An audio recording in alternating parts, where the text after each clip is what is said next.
اور یہ تکبر اللہ رب العزت کے نزدیک اتنا ناپسندیدہ گناہ ہے کہ باقی گناہوں کا عذاب تو آخرت میں دیں گے، تکبر ان گناہوں میں سے ہے جس کا عذاب آخرت میں بھی ہوگا، دنیا میں بھی اس بندے کو دیا جائے گا۔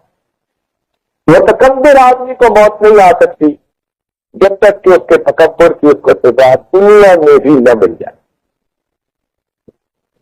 یہ ایسا گناہ ہے۔ دو گناہ علماء نے لکھے ہیں، ایک ماں باپ کی نافرمانی اور ایک تکبر۔ جو ماں باپ کا نافرمان ہوگا موت سے پہلے اس کی سزا پا لے گا، اور تکبر اس کی سزا